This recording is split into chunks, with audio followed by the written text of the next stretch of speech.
Hey y'all, it's your travel bestie Kat. So I get lots of questions when it's international travel, specifically when you're heading over to Europe. Maybe it's Barcelona or Amsterdam or even Germany and the Rhine, which is our upcoming river cruise that the hubs and I are going on. So lots of people are often asking about pickpockets. So you do have to be careful, take some precautions. In any big city, whether it's Barcelona or Amsterdam, a pickpocket can spot a tourist from a mile away.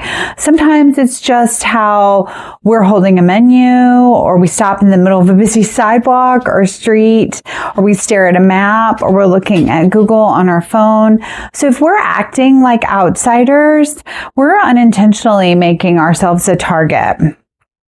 This picture of me walking down the street in Cartagena would be a what not to do with that backpack advertising I'm a tourist. So what if we could blend in so naturally in all the different places that we go that scammers just pass us by and locals feel like, we belong there. They're comfortable talking to us and striking up a conversation. So today let's talk about one of the most valuable travel skills that we can develop as we tour the United States, Europe, Canada, everywhere we go, right? And that is how to travel like a local.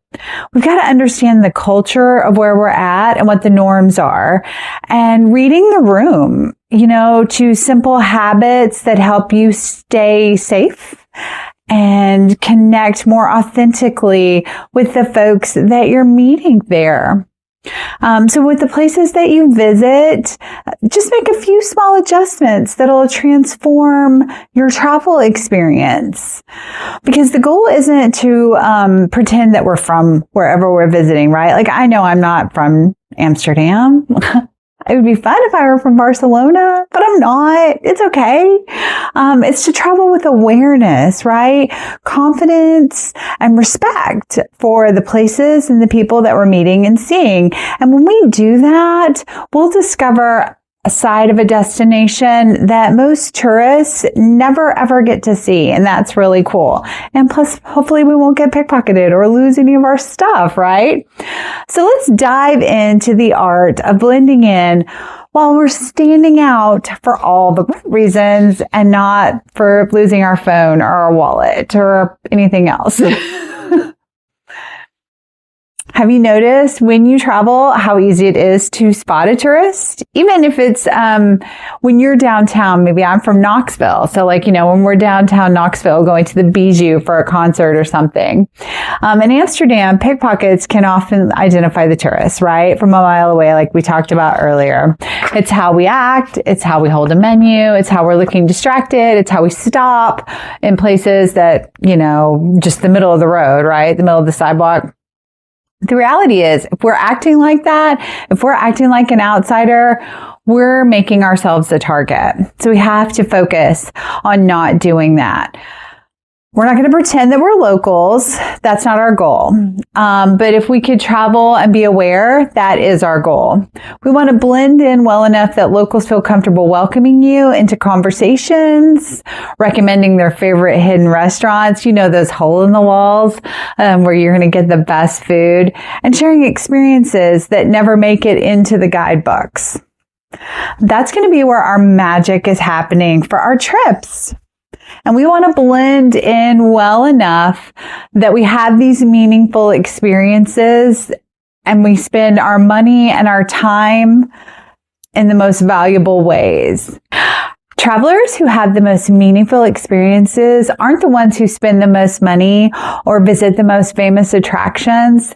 They're often just the ones who are paying attention. They observe how people dress. They notice how locals are ordering their food. They learn a few basic phrases if it's not an English-speaking country. They respect local customs, and they move through a destination with curiosity instead of confusion. These small details just make such a huge difference. Not only can they help keep you safer, but they can also open doors to authentic experiences that most tourists never get to see. So today, let's figure out how to travel like a local, blend in with confidence, avoid common mistakes, and create those deeper connections wherever we choose to travel. Because sometimes the best way to experience a destination isn't to stand out, it's to fit in.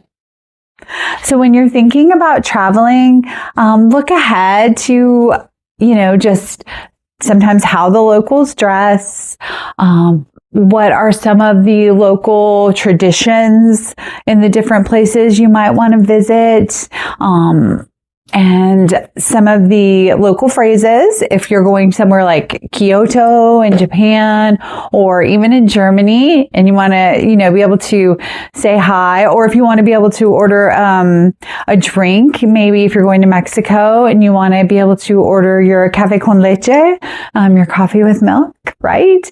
So just learning those few little phrases, getting a layout of the area. So if you know that you've booked your hotel stay or you know where your cruise ship's going to dock, making sure that you've kind of looked at the map here in the States before you travel, and you have the lay of the area around your hotel or your port stop so that you would be able to walk confidently off of the boat or out of your hotel and to your destination so that your eyes aren't totally on your phone, because they will take that phone out of your hand in some places. That is something to think about, right? So you kind of want to have a little bit of a lay of the land before you get there so you know where you're going and you know what you're doing, so that again, you look a little bit more like a local and less like, a visitor that someone might be tempted to take advantage of or, be just flat out steal from, right? So these are just little thoughts, little tips and tricks, things to think about when you're traveling. And let me know in the comments what your thoughts are. What tips and tricks would you add in? What do you do to blend in and not stand out as much when you travel? I can't wait to hear about it, and I can't wait to hear where your next big adventure is off to. Thanks, y'all. Have a great day.